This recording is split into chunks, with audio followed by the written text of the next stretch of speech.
Banyak orang berkata gini, tuh 1.000 kan sayang, ya kan belum cukup. Anda harus belajar jadi pengelola. Nah, terima, tanya Tuhan, ini buat apa Tuhan? Buat siapa Tuhan?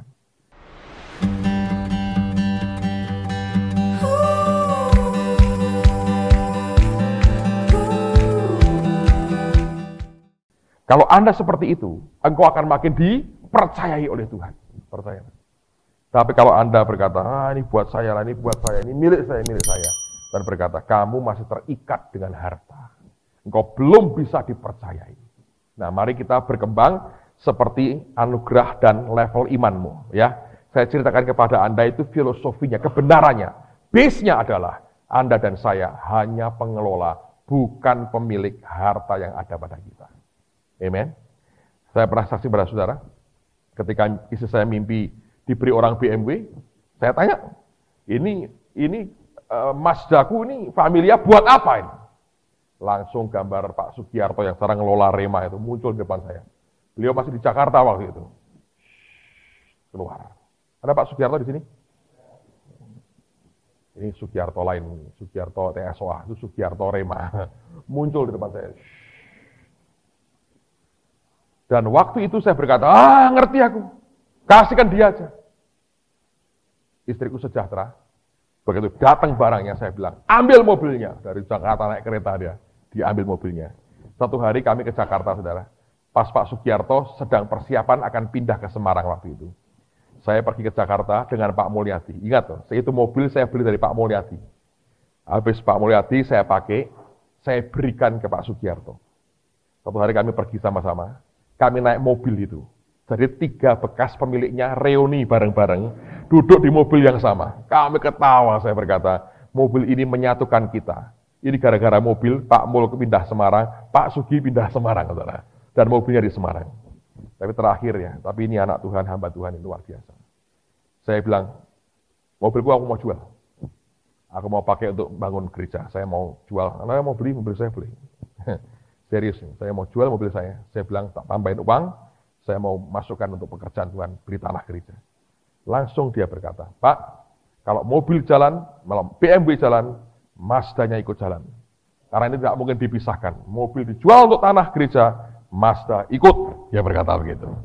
Dia setuju, istrinya setuju, anaknya setuju. Saya berkata, baik, mari kita berdoa, serahkan dalam tangan Tuhan. Nah itu belajar jadi pengelola kekayaan surga. Jadi saudara, saya waktu kita bangun ini, Pak Ardian jual mobilnya. Serahkan mobilnya. Saya masih ingat dia naik sedan, naik Honda ya, tahun berapa. Dia jual, dia serahkan untuk bangun bagian daripada proyek ini. Tentu banyak orang lain ikut ambil bagian, tapi di antaranya mereka jual mobilnya. Jadi kita hidup dalam cara seperti itu. Ya, saya senang saya didampingi orang-orang yang sama-sama gilanya dengan Tuhan dan tidak sayang dengan apa yang dia punya.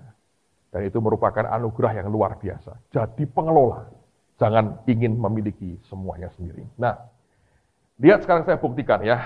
Anda lihat dulu lagi. Markus 10, maaf. Ayat 28 sampai 31. Markus 10 ayat 28 sampai 31. Berkatalah Petrus kepada Yesus, kami ini telah meninggalkan segala sesuatu dan mengikut Engkau.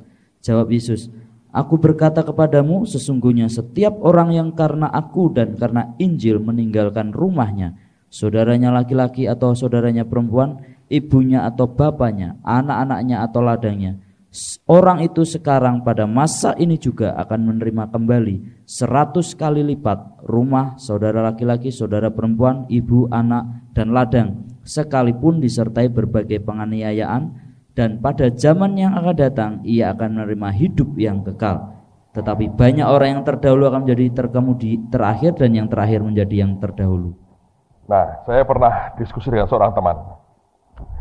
Orang itu kalau, sekarang saya mau juga ajukan pertanyaan ini kepada Anda. Karena gini, saudara, pada waktu itu Brother John datang pertama kali, lalu beliau khotbah Markus 10 ini. Ya, kalau karena aku dan karena Injil, engkau meninggalkan rumah, ladang, saudara laki-laki, saudara perempuan, dan sebagainya ya, engkau akan di dunia ini, terima berapa? 100 kali lipat. Teman saya ini skeptik, memang orang skeptik itu susah lah. Dia berkata gini, itu ajaran nggak benar itu. Itu hanya merupakan gambaran saja. Itu bukan kenyataan tuh mereka terima 100 kali ganda, itu bukan kenyataan. Buktinya, apakah para rasul kemudian jadi tuan tanah semua? Dan apakah para rasul itu adalah jadi pemilik real estate? Dengan rumah banyak, ladang banyak? Mana Alkitab tidak berkata bahwa para rasul terima seumur hidupnya? Mana ada dalam sejarah gereja dikatakan, maka Petrus punya ribuan bukit. Sedang Yohanes punya real estate, Yerusalem Valley. Ya toh? Mana? Dia berkata begitu, buktinya mana? Apakah mereka jadi orang yang kaya raya? Harusnya kalau Yesusnya benar ngomongnya begitu. Loh, saya bilang, kamu kok malah mempertanyakan omongannya Yesus? Ya bukan begitu dia berkata, ini kan gambaran saja, tidak kenyataannya. Sekarang saya mau tanya sama saudara. Apakah para rasul itu benar-benar secara jasmani nuai atau tidak? Buka Kisah Rasul. Paling enak Alkitab menjelaskanlah. Kisah Rasul pasal 4 ayat 32 sampai 36. Silakan baca Hasto. Kisah Rasul pasal 4 ayat 32 sampai 36. Kisah Rasul 4 ayat yang 32. Adapun kumpulan orang yang telah percaya itu, mereka sehati dan sejiwa, dan tidak seorang pun yang berkata bahwa sesuatu dari kepunyaannya adalah miliknya sendiri, tetapi segala sesuatu adalah kepunyaan mereka bersama. Dan dengan kuasa yang besar rasul-rasul memberi kesaksian tentang kebangkitan Tuhan Yesus, dan mereka semua hidup dalam kasih karunia yang melimpah-limpah.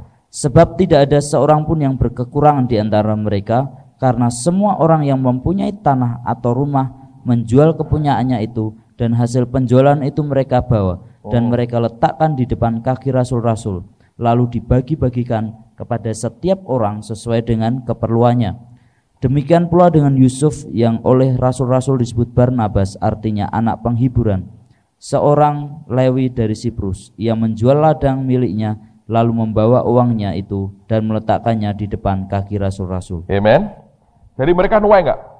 Nuai, tapi menuai sebagai pengelola. Ngerti? Nuai sebagai pengelola. Loh Pak, kan mereka meninggalkan ladangnya, rumahnya. Itu milik siapa? Tuhan juga. Ya kan? Tadinya toh mereka mengelola, kita kan hanya pengelola. Nanggap ya saudara ya. Mereka menuai. Itu kekayaan, di tangan mereka itu otorisasinya itu. Digoyangin kemana itu uang, ngalirnya ke sana saudara. Jadi yang Tuhan omongin itu betul terjadi. Mereka memang tua itu. Orang tua, saudara, kalau istri enggak. Istri orang yang masing-masing orang punya satu. Tapi kalau ayah, ibu, ya sudah laki-laki, mereka tuai. Dalam Yesus itu persaudaraannya lebih kental daripada saudara kandung seringkali. Betul itu. Jadi kalau orang berpikirnya skeptik akan tidak mengerti kebenaran. Nah, di sini letaknya Anda dan saya harus belajar menjadi pengelola. Lihat lagi, Lukas pasal yang ke-16, ayat 1 dan 2. Lukas 16 ayat 1 dan 2. Dan Yesus berkata kepada murid-muridnya, ada seorang kaya yang mempunyai seorang bendahara, kepadanya disampaikan tuduhan bahwa bendahara itu menghamburkan miliknya. Lalu ia memanggil bendahara itu dan berkata kepadanya, apakah yang kudengar tentang engkau? Berilah pertanggungan jawab atas urusanmu, sebab engkau tidak boleh lagi bekerja sebagai bendahara. Kata bendahara itu di dalam hatinya, apakah yang harus aku perbuat? Tuanku memecat aku dari jabatanku sebagai bendahara. Mencangkul aku tidak dapat, mengemis aku malu. Aku tahu apa yang aku perbuat, supaya apabila aku dipecat dari jabatan. 1-2 aja Hasto. Terima kasih untuk ekstra ayatnya lagi. Hasto bermurah hati menabur ayat kepada kita. Tolong tiap pagi tuain dia dengan ayat-ayat juga firman Tuhan. Nah, dengar baik-baik. Ini prinsipnya. Kalau Anda jadi bendahara, menghamburkan milik tuanmu, engkau dipecat. Nah, sekarang begini. Bukti ya bahwa sebetulnya gini, Tuhan tidak minta banyak. Dia minta ketaatan. Banyak atau pemberian yang motifnya jahat, dia tidak mau. Coba ya, lihat balik ke Kisah Rasul 4 tadi. Kisah 4 Coba baca lagi ya, so ayat 34 sampai 37. Lihat akan situasi, ini kita selesai dengan ini ya. Karena nggak ada waktu lagi, karena bagian kedua akan panjang, kalau saya terusin akan susah motongnya. Baik, kita akan berhenti di sini, tapi lihat dulu. Kisah 4 ayat 34 sampai 37. Coba lagi, perhatikan. Sebab tidak ada seorang pun yang berkekurangan di antara mereka, karena semua orang yang mempunyai tanah atau rumah menjual kepada kepunyaannya itu, dan hasil penjualan itu mereka bawa dan mereka letakkan di depan kaki rasul-rasul, lalu dibagi-bagikan kepada setiap orang sesuai dengan keperluannya. Demikian pula dengan Yusuf yang oleh rasul-rasul disebut Barnabas, artinya anak penghiburan, seorang Lewi dari Siprus. Ia menjual ladang miliknya lalu membawa uangnya itu dan meletakkannya di depan kaki rasul-rasul. Nah, pada waktu itu ada kejadian di mana roh Allah kerja. Selalu begini ya, kalau roh Tuhan kerja itu orang dengan sukarela. Ya kayak yang kami alami ini ya, orang dengan gampang menyerahkan sertifikatnya, rumahnya, tanahnya, itu kan kalau bukan pekerjaan roh nggak bisa lah, saudara. Believe me, nggak bisa. Ada banyak orang menabung bertahun-tahun dapat duit, nggak dapat. Tapi kalau Allah kerja, boom, roh Allah kerja. Itu orang dengan segenap hati, dengan sukacita mereka memberi. Kemarin saya cerita ya, satu orang yang hidupnya juga susah sekali, dia jual akan perhiasannya, sampai pada perhiasan terakhir. Dengan nangis dipersembahkan, itu buat saya berkata berkali-kali, touch my heart lah, menyentuh hati saya luar biasa. Nah, itu pekerjaan roh Tuhan lah. Ada dipaksa-paksa malah marah orang itu. Ada dengan tenang aja membuka semuanya, itu akan luar biasa. Kami sudah ketemu dengan orang-orang Pemda dan ternyata, aduh, bagus sekali. Mereka very, very cooperative, saudara. Mereka tolong kami, diberi berkasnya, beri semua ditatain, saudara. Belum pernah kita ngurus seperti ini. Aduh, ditata rapi sekali. Dia berkata, udahlah Pak, 10 hari lah beres. Diberesin semua. Nanti yang bagian ini saya telepon dia, ini orang-orang dalam yang kerjain kita untuk perizinan kita. Anda doakanlah. Hopefully minggu depan ini kita sudah di tangan kita barangnya. Amen, saudaraku. Dan kalau terjadi begitu saya berkata, waduh, luar biasa. Luar biasa, Tuhan kerja dahsyat. Kita lagi gambar akan sketnya segala macam, tapi dalam minggu ini akan sibuk sekali. Saya bilang, Tuhan aku butuh anugerah lah, untuk tetap sehat dalam Tuhan ini. Karena ini, kerjaan begitu banyak. Pagi sampai siang ngajar, sore, malam belajar, ngajar dan belajar dalam minggu ini. Minggu depan kita akan, ada tamu dari horor akan datang. Anda akan diperas otak dan hatimu habis-habisan. Saya harap Anda membuktikan dirinya Anda orang-orang intelek lah. Ini bekas dinnya Oxford University. Ini orang berbobot bener, sudah tua. Jadi ya, saya mau ngelihat bobot saudara terima begini, atau wah ini dia. Nah kalau sudah ini dia, siapa tahu Anda dapat beasiswa dari Oxford University. Well, who knows? Tapi kalau nggak usah lah. Nah, itu bagiannya. Saya berkata, itu kerjaan Roh Kudus. Nah, dengar baik-baik. Situasinya waktu itu orang memberi, ya. Nah, ini Anda mesti perhatikan. Kalau orang memberi, kadang-kadang orang itu terpacu untuk ikut-ikutan memberi, tapi bukan dengan hati tulus. Dan Tuhan tidak minta apa-apa sebetulnya, tapi ada ambisi ingin jangan sampai kalah terkenal. Tadi kan dikatakan ya, ada orang memberi cari jabatan, ya toh? Kamu kok tahu? Apa pernah gitu? Enggak lah ya. Dengar dari orang lain mungkin atau lihat keadaan ya. Tapi itu benar loh, benar.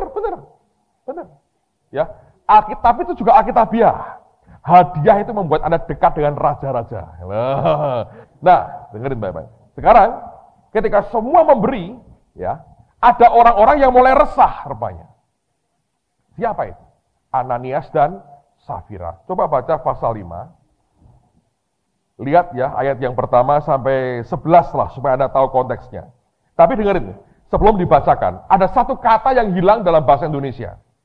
Karena, kalau ayat 37 berkata, ia menjual ladang miliknya, lalu membawa uangnya itu, dan meletakkannya di depan kaki rasul-rasul. Nah, satu kata hilang dalam bahasa Indonesia, karena ayat pasal 5 ayat pertama, kata pertama bukannya ada seseorang, tapi tetapi. Nah, kata tetapi ini hilang, tambahi tetapi. Nah, tetapi berarti ini membuktikan ini cerita bersambung, tidak terpisah. Oke ya? Tetapi, terusin Aso, baca tetapinya. Tetapi ada seorang lain yang bernama Ananias, ia beserta istrinya Safira menjual sebidang tanah. Dengan setahu istrinya, ia menahan sebagian dari hasil penjualan itu dan sebagian lain dibawa dan diletakkannya di depan kaki rasul-rasul. Tetapi Petrus berkata, Ananias, mengapa hatimu dikuasai iblis, sehingga engkau mendustai Roh Kudus dan menahan sebagian dari hasil penjualan tanah itu? Selama tanah itu tidak dijual, bukankah itu tetap kepunyaanmu? Dan setelah dijual, bukankah hasilnya itu tetap dalam kuasamu? Mengapakah engkau merencanakan perbuatan itu dalam hatimu? Engkau bukan mendustai manusia, tetapi mendustai Allah. Ketika mendengar perkataan itu, rebahlah Ananias dan putuslah nyawanya. Maka sangatlah ketakutan semua orang yang mendengar hal itu. Lalu datanglah beberapa orang muda, mereka mengambil mayat, mengapani mayat itu, mengusungnya keluar dan pergi menguburnya. Kira-kira 3 jam kemudian masuklah istri Ananias, tetapi ia tidak tahu apa yang telah terjadi. Kata Petrus kepadanya, katakanlah kepadaku, dengan harga sekiankah tanah itu kamu jual? Jawab perempuan itu, betul sekian. Kata Petrus, mengapa engkau berdua bersepakat untuk mencobai roh Tuhan? Lihatlah, orang-orang yang baru mengubur suamimu berdiri di depan pintu, dan mereka akan mengusung engkau juga keluar. Lalu rebahlah perempuan itu seketika itu juga di depan kaki Petrus, dan putuslah nyawanya. Ketika orang muda itu masuk, mereka mendapati dia sudah mati. Lalu mereka mengusungnya keluar dan menguburnya di samping suaminya. Maka sangat ketakutanlah seluruh jemaat dan semua orang yang mendengar hal itu. Nah, apa masalahnya? Sebetulnya gini saudara ya, mereka takut, aduh kalah sama yang lain ini. Masa memberi pada kita kok nggak memberi sendiri ya? Jual yuk tanah kita. Tapi hatinya tidak rela sebetulnya kalau seluruhnya dipersembahkan kepada Tuhan. Lalu ini mereka buat kesalahan. Karena ingin terkenal berkata, wih Ananias juga menyerahkan semua. Itu kan gengsinya dia. Ngerti saudara? Itu yang mencelakakan dia. Jangan memberi karena gengsi. Memberi karena ketaatan. Karena itu bukan milik kita, miliknya dia. Seberapa yang dia berkata itu persembahkan, persembahkan. Yang dia tidak ngomong, jangan di-touch. Anda boleh terus nikmati, karena itu berkat Tuhan buat hidup saudara. Jadi kalau berbuat sesuatu jangan emosi. Nanti. Kerjakan dengan tenang, tapi hasilnya kita taat kepada Allah. Kesalahan mereka apa? Mereka terpacu dengan yang lain. Lalu berkata, aku harus memberi. Nggak ada gunanya. Petrus berkata, itu kan tanahmu. Uangnya uangmu juga. Kasarnya dia berkata gitu. Nah kalau kamu mau simpen aja. Jangan kamu tipu Roh Kudus. Kesalahannya adalah mereka menipu Roh Kudus. Nah itu nggak boleh. Pengelola harus jujur, saudara. Jujur. Berapapun yang Allah percayakan, lakukan dengan baik. Usahakan, kelola dengan baik. Yang dia minta kembalikan dengan sukacita. Kalau itu dari hati saudara yang paling dalam, ujungnya engkau berkata, Tuhan akan memakai Anda. Anda akan jadi orang yang makin dipercayai oleh Tuhan. Dibutuhkan bendahara kerajaan surga dalam hari-hari ini. Siapa itu? Orang-orang yang dia bisa percayai. Jadi pengelola kekayaan surgawi. Besok masih ada 3 poin. Terusin lagi. Mari berdiri sama-sama.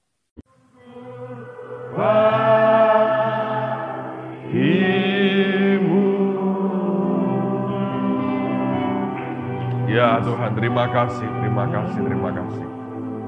kasih. Kami tahu tidak ada ucapan syukur kami yang cukup mewakili dan menyatakan seberapa luar biasanya Engkau bagi kami, Tuhan.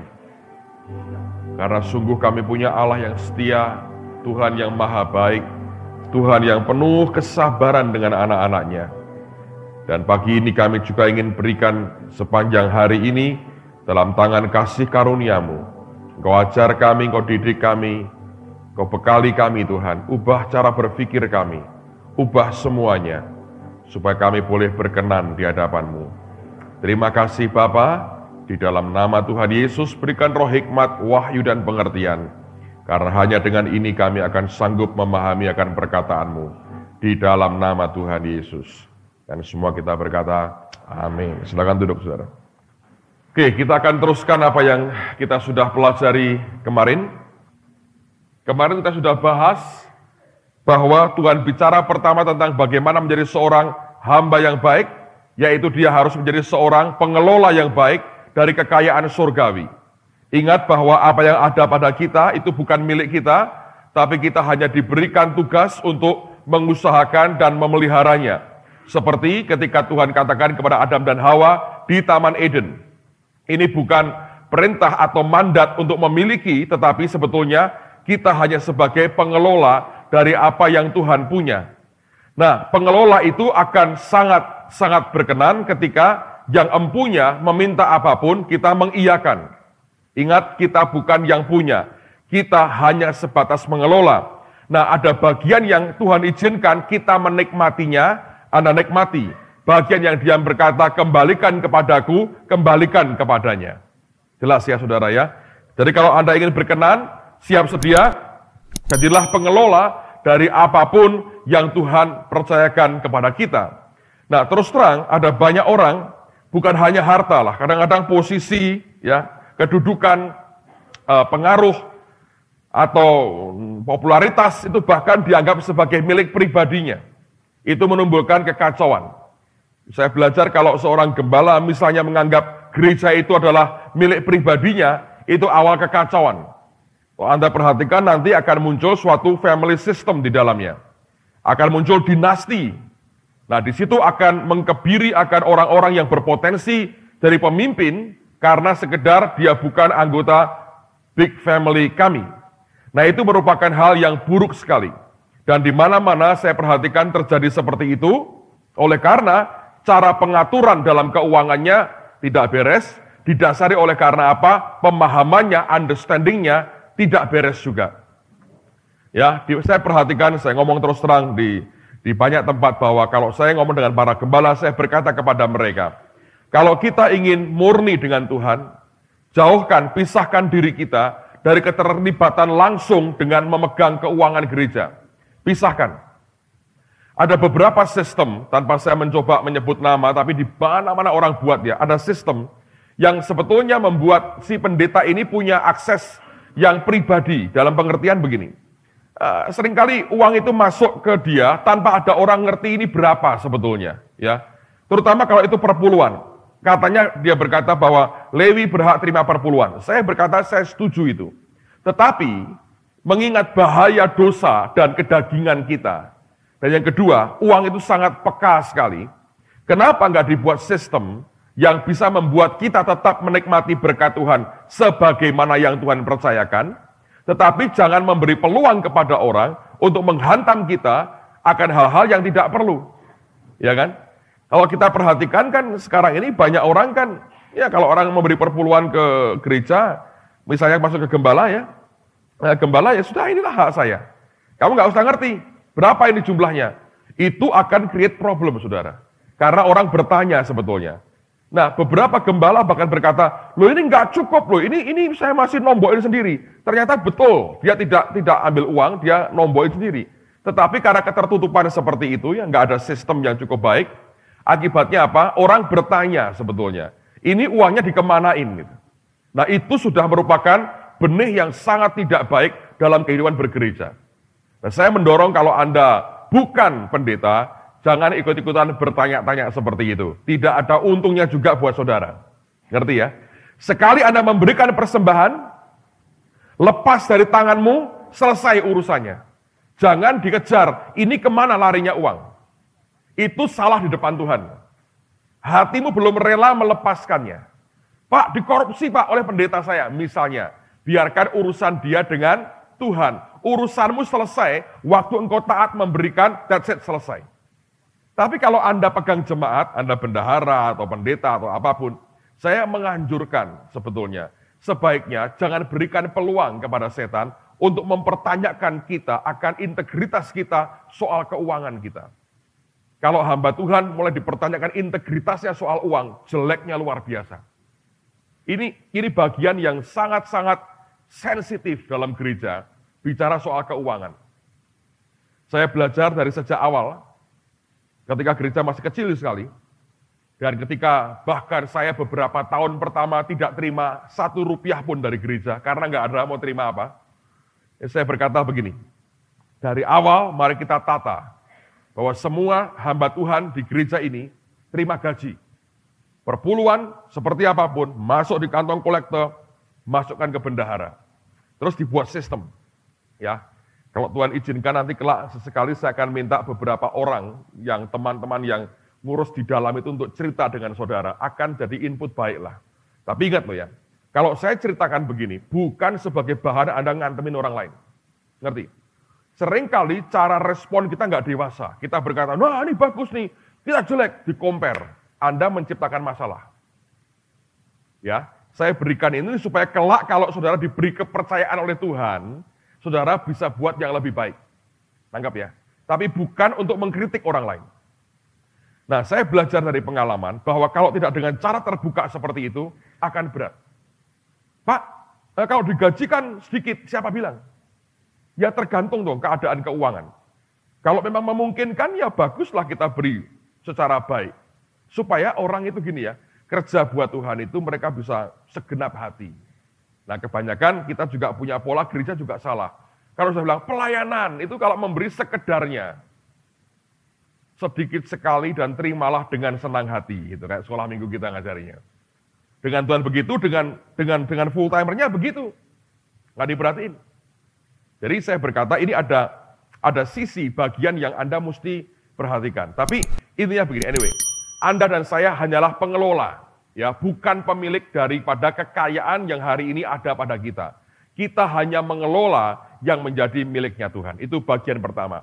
Untuk kita menyiapkan diri kita, menyambut Tuhan datang kedua kali, Anda dan saya harus hanya menjadi pengelola, mengusahakan dan memelihara yang Tuhan percayakan kepada kita. Amen, saudaraku. Nah, sekarang yang kedua. Lihat di Matius pasal 25, ayat yang pertama sampai 13. Matius 25 ayat pertama sampai dengan 13. Pada waktu itu hal kerajaan surga seumpama 10 gadis yang mengambil pelitanya dan pergi menyongsong mempelai laki-laki. 5 diantaranya bodoh dan 5 bijaksana. Gadis-gadis yang bodoh itu membawa pelitanya tetapi tidak membawa minyak. Sedangkan gadis-gadis yang bijaksana itu membawa pelitanya dan juga minyak dalam buli-buli mereka.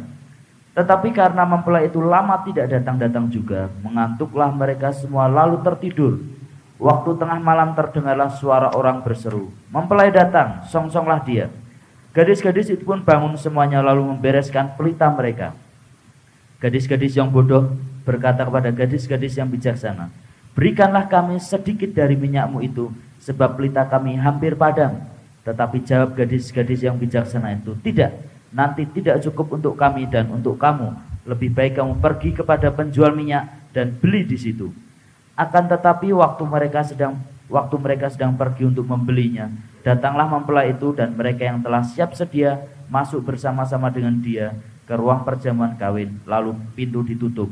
Kemudian datang juga gadis-gadis yang lain itu dan berkata, "Tuan, Tuan, bukakanlah kami pintu." Tetapi ia menjawab, "Aku berkata kepadamu, sesungguhnya aku tidak mengenal kamu. Karena itu berjaga-jagalah, sebab kamu tidak tahu akan hari maupun akan saatnya." Oke, banyak orang memberikan penafsiran bahwa ya zaman-zaman sekarang ini, saya sejak tahun 80-an awal, ya inilah kalau Anda tidak punya Roh Kudus, tidak bisa masuk. Betul juga sih, minyak itu simbol Roh Kudus. Kalau nggak ada urapan, nggak bisa. Kamu kayak yang bodoh, padam minyakmu. Lalu kita akan nyanyi lagu-lagu lama itu, "Beri minyak padaku dalam lampu," dan sebagainya ya. Itu lagu-lagu kuno dulu. Well, saya berkata begini. Sebetulnya ini ayat berkaitan juga dengan cara pengelolaan keuangan. Anda bertanya, yang mananya Pak? Jangan dipaksakan dong penafsirannya. Enggak dipaksakan. Kita rileks saja, tidak memaksa siapapun, saudara. Dengerin baik-baik. Yang bijaksana ini punya pelita dan minyak. Right? Yang bodoh dikatakan punya pelita tanpa cadangan minyak. Tapi dia punya apa? Uang. Ngerti?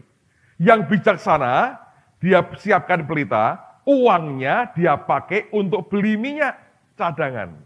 Terus dia bawa. Yang bodoh, dia bawa pelita, uangnya belum dibelikan minyak, masih dia masukin di dompetnya. Ngerti? Ketika padam minyak apinya, bukan minyaknya, apinya padam, dia minta kepada yang bijaksana, berikan minyak. Yang bijaksana berkata, nggak cukup buat kami. Pergilah dan beli minyak. Artinya dia masih simpan duitnya. Ngerti? Duitnya disimpan sebagai duit, itu yang membuat apinya kemudian tidak cukup minyak. Nah, apa artinya sebetulnya? Dengarkan baik-baik, saudara. Anda perlu understanding ini. Uang lebih baik dipakai untuk, tanda petik ya, membeli sesuatu yang bisa membuat api dalam hidupmu tetap menyala dan makin besar. Saya mau ulang sekali lagi.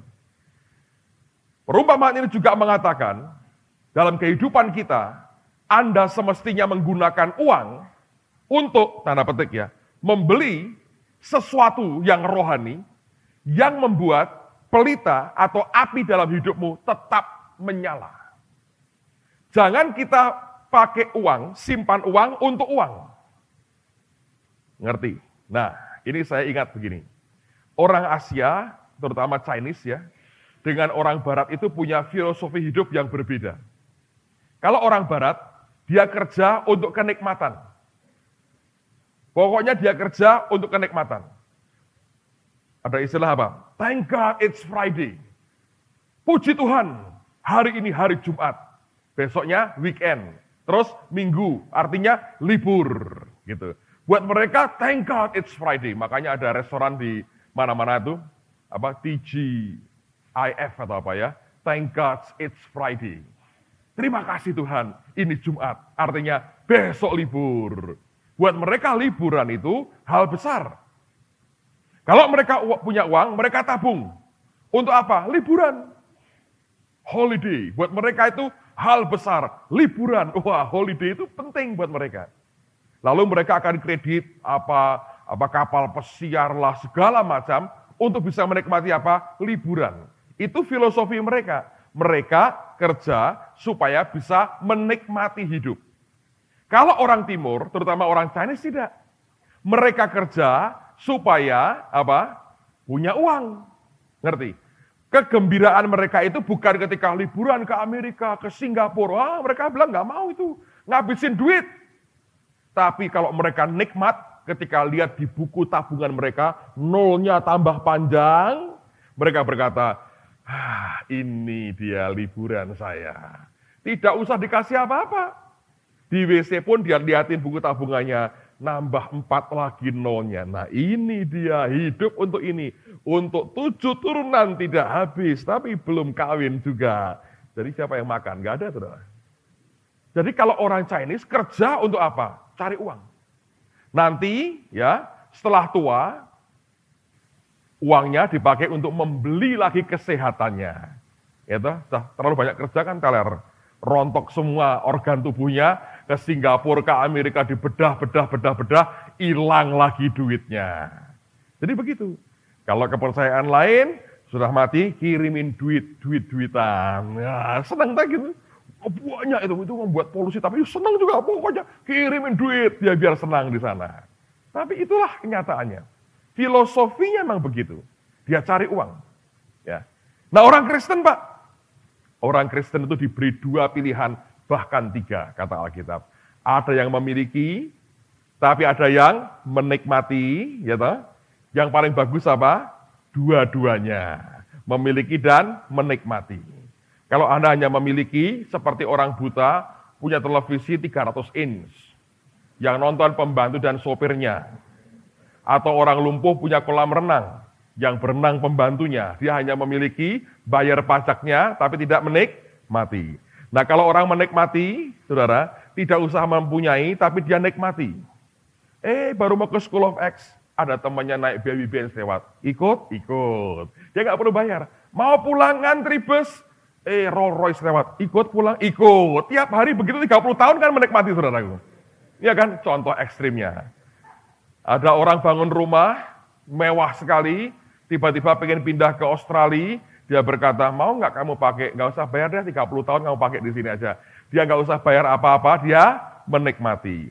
Tapi orang biasanya nggak puas yang menikmati. Orang ingin dua-duanya, memiliki dan menikmati. Akhirnya jatuh dalam dosa, keserakahan, dan cinta akan uang, akhirnya masuk ke neraka, saudara. Kalau tidak hati-hati. Nah, kembali ke poin ini. Jadi yang bodoh ini adalah mereka yang punya pelita, tetapi pelitanya itu tidak cukup persediaan minyak. Uang mereka belum dibelikan atau waktu itu tidak dibelikan sesuatu yang membuat pelitanya tetap menyala. Yang bijaksana, mereka gunakan uang mereka untuk sesuatu yang menjamin bahwa pelitanya tetap menyala. Nah, di sini Anda harus mengerti, rupanya ada keterkaitan antara uang dengan sesuatu yang rohani. Ini berkaitan rupanya. Kalau kita bijaksana, kita akan terus dalam pimpinan Roh Kudus untuk meyakinkan diri bahwa setiap uang yang ada pada kita digunakan untuk sesuatu yang punya urusan kepentingan membangun manusia roh kita. Nah, jangan salah bahwa Tuhan tidak mau kita melarat, kemudian rohnya berapi-api. Tentu tidak. Makanya nanti kita belajar juga hukum tabur tuai. Itu ada hukumnya. Tetapi yang bijaksana ini ngerti bahwa apa yang aku punya ini aku bisa pakai untuk sesuatu yang membuat pelita hidupku tetap menyala. Nah, saya ingin buktikan dengan beberapa ayat bahwa ada keterkaitan antara uang dengan sesuatu yang rohani. Bahkan ini merupakan channelnya. Ya, itu merupakan salurannya. Coba kita perhatikan beberapa bagian firman. 1 Samuel 9, ayat yang pertama sampai dengan ayat yang ke-10. 1 Samuel 9 ayat 1 sampai dengan 10. Saul diurapi menjadi raja. Ada seorang dari daerah Benyamin namanya Kisi bin Abiel bin Seror bin Bechorat bin Afiah, seorang suku Benyamin, seorang yang berada. Orang ini ada anaknya laki-laki namanya Saul, seorang muda yang elok rupanya. Tidak ada seorang pun dari antara orang Israel yang lebih elok daripadanya. Dari bahu ke atas ia lebih tinggi daripada setiap orang sebangsanya.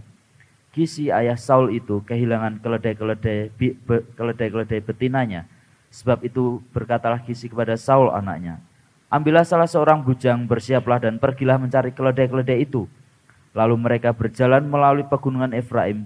Juga mereka berjalan melalui tanah Salisa, tetapi tidak menemuinya. Kemudian mereka berjalan melalui tanah Sahalim, tetapi keledai-keledai itu tidak ada. Kemudian mereka berjalan melalui tanah Benyamin, tetapi tidak menemuinya. Ketika mereka sampai ke tanah Suf, berkatalah Saul kepada bujangnya yang bersama-sama dengan dia, mari kita pulang, nanti ayahku tidak lagi memikirkan keledai-keledai itu, tetapi khawatir mengenai kita. Tetapi orang ini berkata kepadanya, tunggu, di kota ini ada seorang abdi Allah, seorang yang terhormat. Segala yang dikatakannya pasti terjadi. Marilah kita pergi ke sana sekarang juga. Mungkin ia dapat memberitahukan kepada kita tentang perjalanan yang kita tempuh ini. Jawab Saul kepada bujangnya itu, tetapi kalau kita pergi, apakah yang kita bawa kepada orang itu? Sebab roti di kantong kita telah habis, dan tidak ada pemberian untuk dibawa kepada abdi Allah itu. Apakah yang ada pada kita? Jawab bujang itu pula kepada Saul, masih ada padaku 1/4 sikal perak, itu dapat aku berikan kepada abdi Allah itu, maka ia akan memberitahukan kepada kita tentang perjalanan kita. Dahulu di antara orang Israel apabila seseorang pergi menanyakan petunjuk Allah, ia berkata begini, mari kita pergi kepada pelihat, sebab nabi yang sekarang ini disebut dahulu pelihat. Kemudian berkatalah Saul kepada bujangnya itu, pikiranmu itu baik, mari kita pergi. Maka pergilah mereka ke kota, ke tempat abdi Allah itu. Nah, perhatikan, Saul kehilangan keledai betina. Kalau Anda mau mengerti ya, itu bukan sekedar keledai betina. Ingat, ayahnya orang yang berada. Bahasa Inggrisnya dia orang yang perkasa, seperti seorang perwira begitu ya. Nah, keledai betina pada zaman dulu merupakan kuda tunggangan para bangsawan. Ya, Anda harus mengerti. Jadi yang dicari Saul itu sebetulnya bukan sekedar barangnya, tapi harga diri keluarganya. Kalau mereka hilang, mereka harus beli lagi tentu bisa, tapi itu merupakan barang sebagai bukti bahwa ini merupakan kuda-kuda kebanggaan mereka, keledai kebanggaan mereka. Karena itu tunggangan para bangsawan. Keledai betina itu tunggangan para bangsawan. Daud itu sampai punya pegawai khusus hanya untuk ngurusin keledai betinanya. Kenapa? Karena keledai betina zaman itu merupakan tunggangan para bangsawan. Dan itu yang hilang. Ketika hilang, Saul pergi mencari. Dan akhirnya mereka coba cari tidak menemukannya. Saul berkata, ayo kita pulang aja. Daripada nanti ayah cemas dengan kita. Tapi bujanya berkata gini, tunggu dulu. Di sini ada seorang pelihat, Samuel, nabi. Mari datang kepadanya. Nah, ketika diberi saran datang kepada seorang nabi, perhatikan ini. Reaksi Saul berkata begini, apa yang ada pada kita? Roti pun sudah habis. Itu mengindikasikan bahwa pada zaman itu, kalau orang datang ke seorang hamba Tuhan, datang ke seorang nabi, dia datang dengan membawa akan apa? Persembahannya. Ngerti?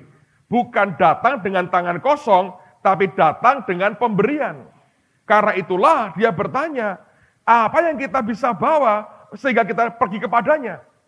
Nah, bujanya berkata, aku masih punya 1/4 shikal perak. Akan aku berikan kepadanya, maka, kata Alkitab, dia akan memberitahukan kepada kita apa yang ada pada kita. Jadi dia berkata, kalau aku berikan ini, maka itu berarti akibatnya, ya, dari pemberian itu, maka kita akan dapetin yang kita harapkan lewat nabi ini. Dari Tuhan pasti. Jadi berlaku pada zaman itu kebiasaan, pengertian bahwa kalau orang datang ke seorang hamba Tuhan, tidak boleh dengan tangan kosong. Mereka datang dengan pemberian, dan ketika mereka memberikan itu, lalu kemudian hamba Tuhan ini akan bicara atas nama Tuhan. Nah, kenapa seperti itu? Ingat Alkitab berkata, di mana hartamu, di situ hatimu. Nah, kalau harta kita ini ikut kepada si hamba Tuhan atau kepada Tuhan, hati kita akan condong kepada Dia.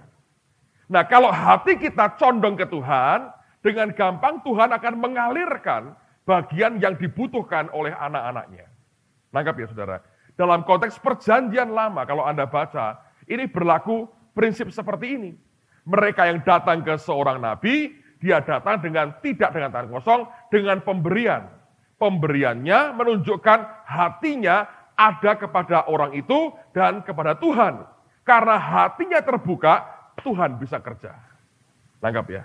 Nah, ini yang tidak banyak disadari oleh orang percaya.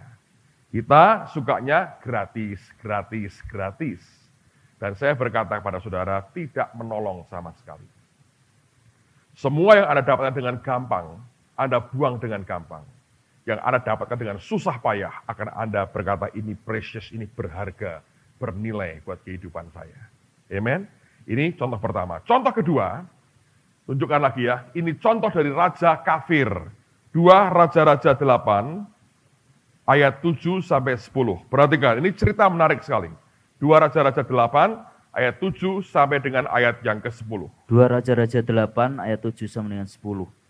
Elisa di Damsyik. Elisa masuk ke Damsyik dan pada waktu itu Ben-Hadad Raja Aram sedang sakit. Ketika dikabarkan kepada raja, sudah datang abdi Allah kemari.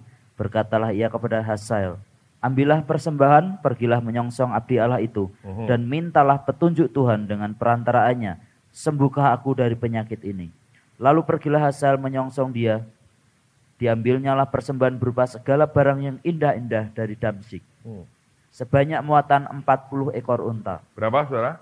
40 ekor unta. Luar biasa. Terusin. Sesudah sampai, tampillah ia ke depan Elisa dan berkata, anakmu Ben-Hadad, Raja Aram, menyuruh aku menanyakan kepadamu, apakah aku akan sembuh dari penyakit ini? Jawab Elisa kepadanya, pergilah, katakanlah kepadanya, pastilah engkau sembuh. Namun demikian Tuhan telah memperlihatkan kepadaku bahwa ia pasti mati dibunuh. Jadi sembuhnya itu sembuh karena mati, rupanya. Saya perhatikan, ini orang Aram, bukan orang Israel. Ya, dia datang, dia sakit, Elisa datang. Dan dia membahasakan dirinya sebagai anakmu. Sebagai bentuk respek, hormat kepada Nabi ini.